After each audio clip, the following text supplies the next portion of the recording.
Hey guys, welcome back to Spark the Mic. I'm the Ghost, Herbs, and our special guest tonight is going to be SICKO SOLDADO. Okay, show, what's up? SICKO, I just want to start off just by getting to know you better. Yeah, of course. Where you grew up. Of course. What's been your influences as far as music when you were young, and all that Yeah. stuff. Well, I grew up in, I was born in El Paso, Texas. I grew up in a small city next to El Paso, Texas. It's pretty close. It's called Sunland Park. And then, of course, across the border was Juarez, Mexico. And that's where I grew up for the first half of my life. And then from there, I moved to Colorado for about 5 years and then came to Los Angeles. So I've been here for quite a while, but ever since I was growing up, I always got influenced by different music. East Coast, like with the Wu-Tang and like the Slick Rick, stuff like that. And then on the West Coast with the Pacs and the Snoops and the Ice Cubes. And then I started discovering underground, which is like Psycho Realm, Delinquent Habits, Funk Dubious, all these other groups that I was like, oh hell yeah, now I can relate more to these guys because they're growing up in that same area, not the same area, but that same lifestyle, that same culture, and now they're putting that on the music in a different aspect. You know what I mean? Cool. But not to say I didn't listen to mainstream, mostly just hip hop. You know what I mean? And then I really got into the underground shit, and I just fell in love with it. Cool. I kind of wanted to ask you too. What's the difference between music like in Texas and LA? What'd you find out was the difference between those two? I don't think there's a lot of difference, especially back then, because a lot of the stuff, a lot of hip hop was still new. Okay. So whatever came out on MTV, whatever was playing on the radio or shit like that, that's what people were bumping. Okay. Back in that time, you had Ice Cube on the TV, on the MTV shit. You had Cypress Hill. Yeah. You had shit like that on the radio. They were playing that music in the clubs. It's not like now where that's old school and the only time you hear it is like K-Day or like at an old school kickback. Back then, that was like, you go to the club, they're playing that shit. Yeah. That was like a club banger back then. Oh yeah. But that's kind of how it was. But yeah, Texas too. They also had like the that different. It wasn't that much different, but like they had the UGKs and then what's it called, the Scarface.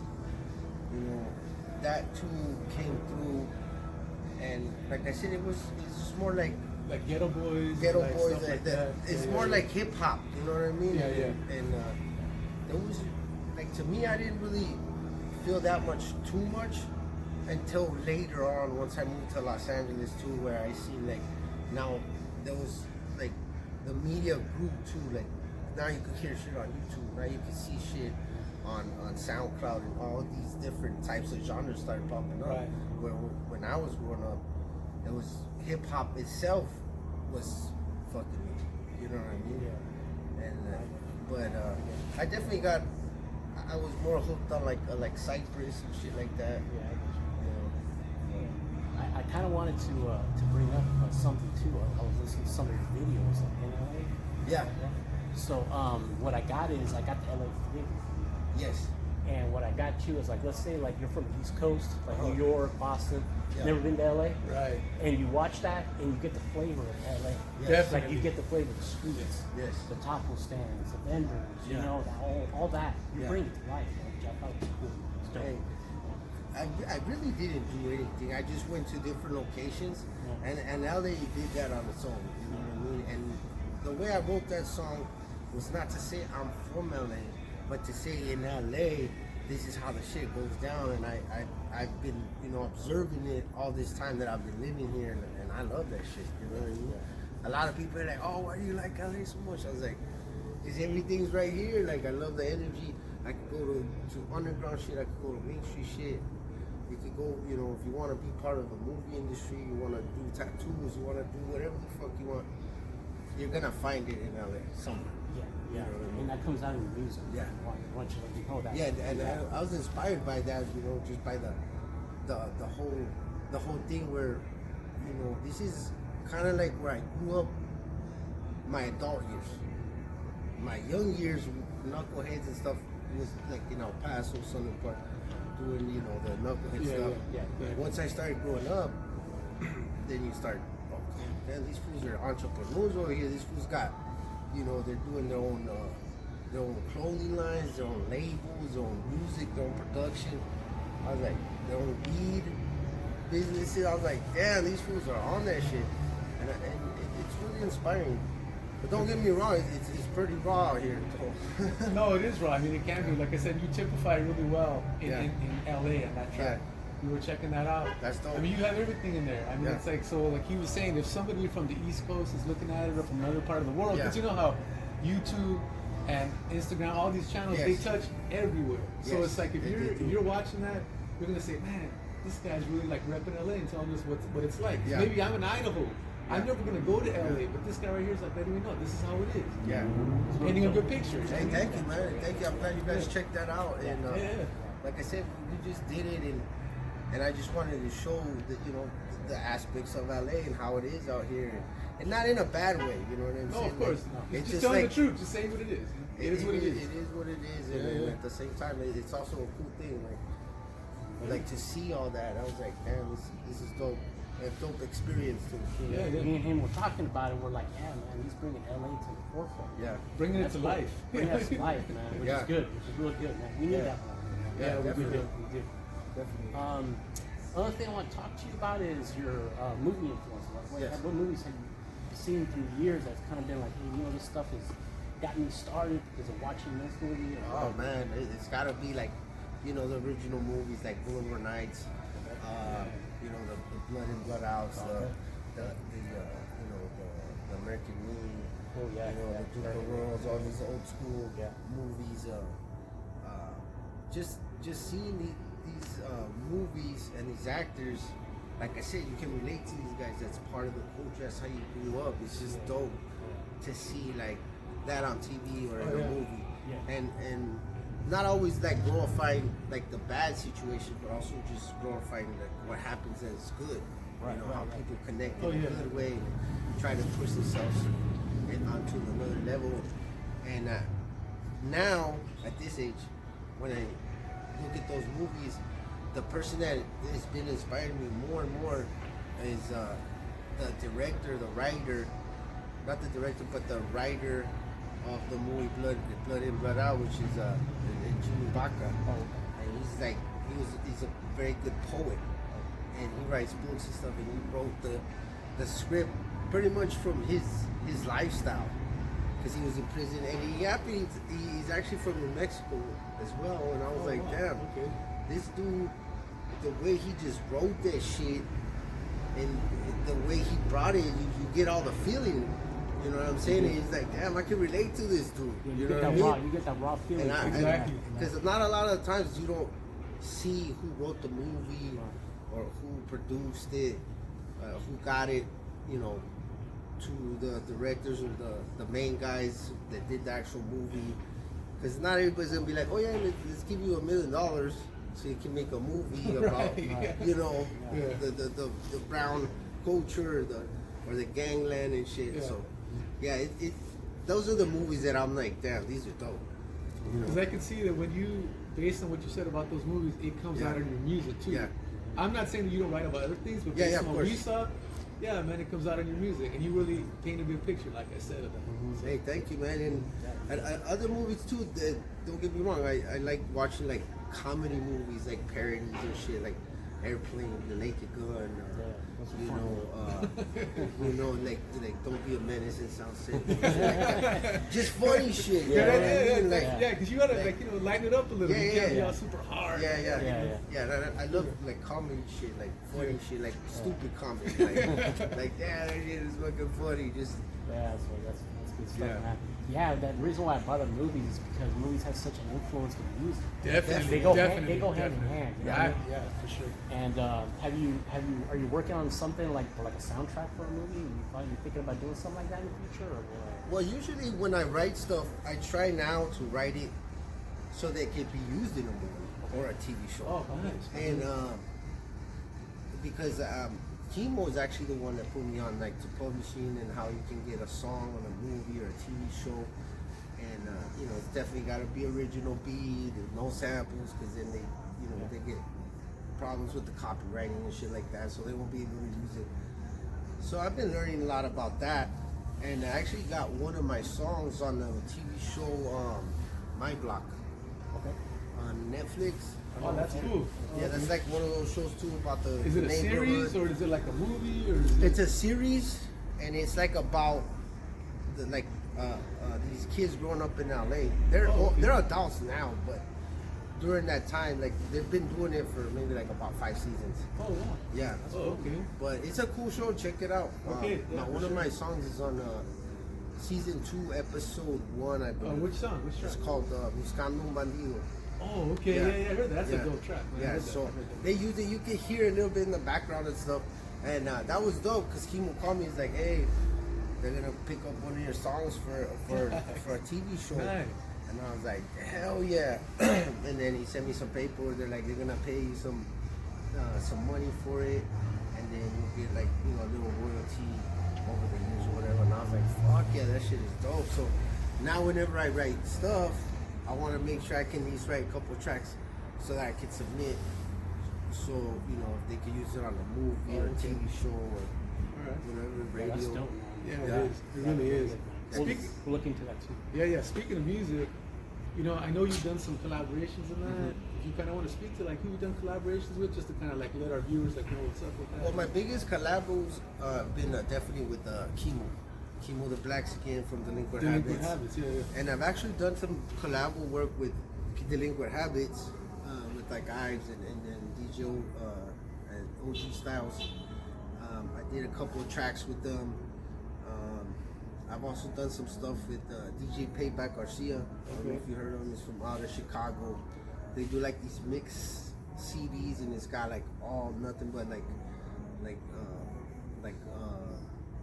all Chicano type Oh, okay. artists on it. Oh, okay. Like Sick Jackins on there, Conejo, you know, homies from Texas, Capone.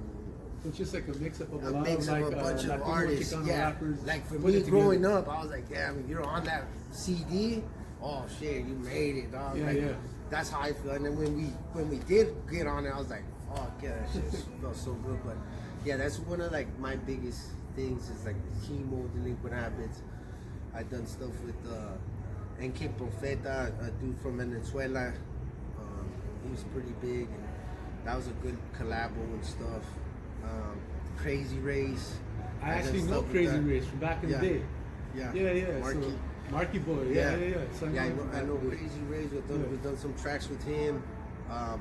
I'm looking to do a track with the homie Big Duke from Psycho. Oh, okay. I told him, hey man, Okay. I need some of your beats, and he's like, yeah, come down, check it out. You know, we got some stuff. So hopefully I got that. I can hook up, link up. It's always been a big thing for me to do a song with Big Duke, because that was a huge influence for me. Still today. Yeah, well, when you do that, you definitely Yeah. gotta let us know on the show. You know what I mean? So we For can sure. like check that out, man. For sure, yeah. Yeah, I definitely want to, you know, I told Big Dude, man, ever since, that's the reason why I moved to California, was to be in the industry, In the heart of the scene. the hip hop shit, Yeah, you know yeah, what I'm yeah. saying? Because they're like, oh, you're going to LA, you're going to fucking get in trouble. And don't get me wrong, it's fucking hard as fuck out here, because everything is so expensive. Like getting a job, fucking going through the freeways, learning where to park. You know, it's like LA it's a traffic, man, is no fucking. joke. When you first get here, it's a nightmare. Yeah. I've had other people that have become friends with. They move here and they're like, man, I'm ready to go back home. I'm like, chill. It takes about a year, and then once you get past that year, you're never gonna want to leave because you get so used to it Yeah. now.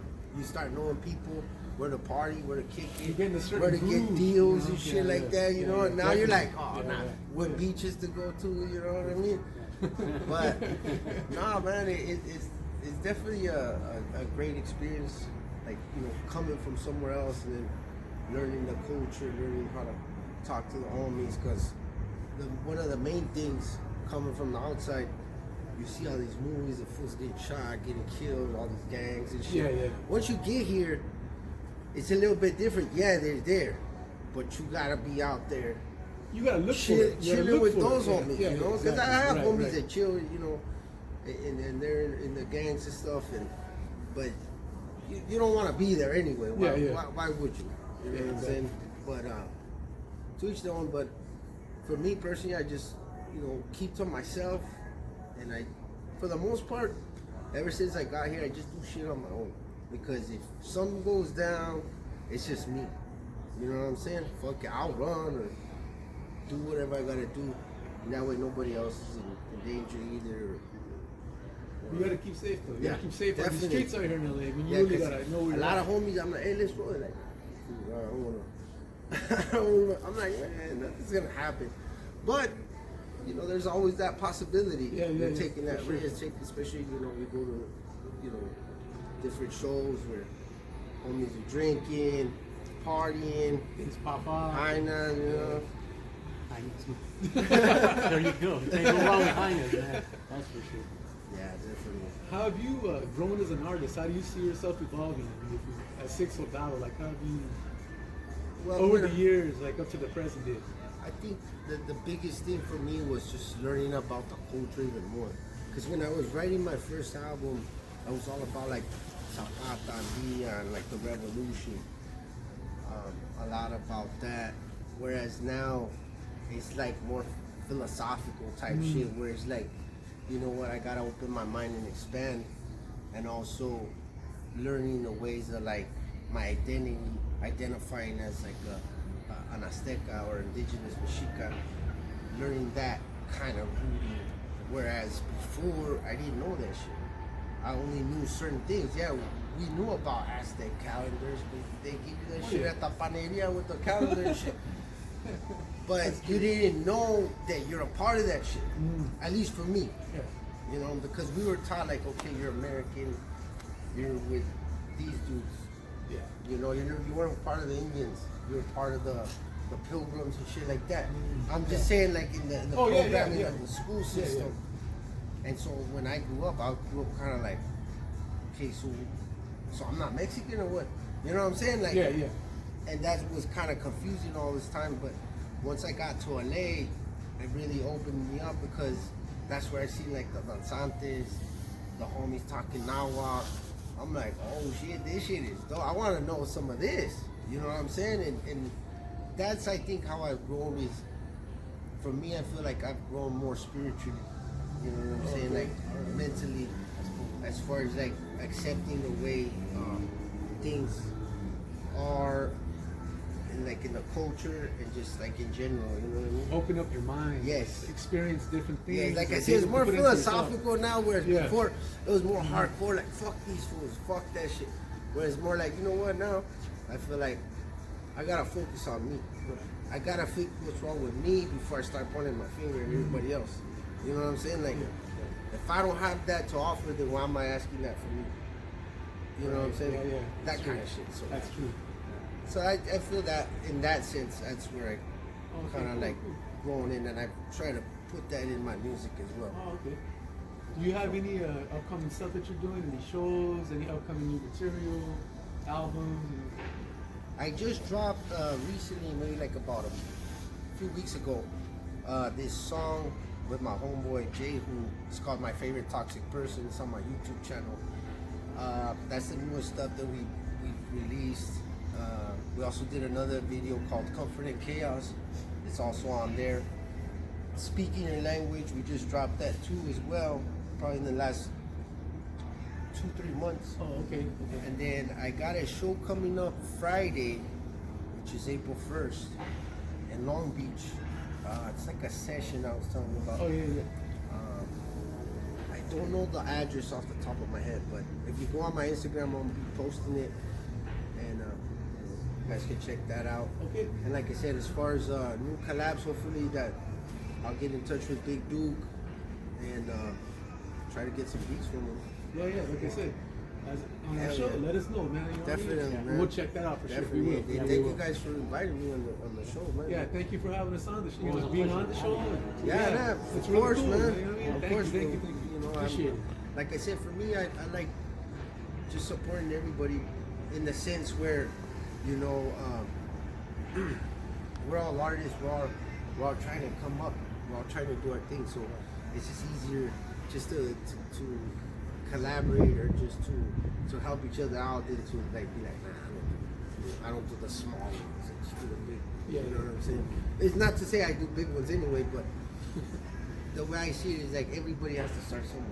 You know what I'm saying? True. And you never know how big somebody can get, Exactly. or who they know. Exactly. That's You know true. what I'm saying? It's like you never know. You might know the executive producer over here at the. You might know, you know, the dude in charge of the music over here Right. one day. You never know. Yeah. And then the way you guys are dealing with like people you meet, you might come, hey, yeah, I'll do an interview shit. This is what we do. So no, it's always a good opportunity. So, okay, Thank you for coming on, man. Really Yeah, for appreciate sure. it, man. Really appreciate that. Mr. Hemps. Herbs. Hems. And then your name And the again? Ghost. The Ghost. Yeah. All right. Mr. Hemps. No. Herbs. ERBZ. ERBZ. ERB. Mr. Yeah. Herbs. Yes. Ghost. The Ghost. The Ghost. That's right. Mr. SICKO SOLDADO right here. We're doing it live. That's right. Spark the mic. Pass that shit. Get shoot. Yeah, right now, we're right here, like I said, with SICKO SOLDADO. Thank you very much for coming out. Got my man Ghost right here. The Herbs is always hanging out right here. Spark the mic.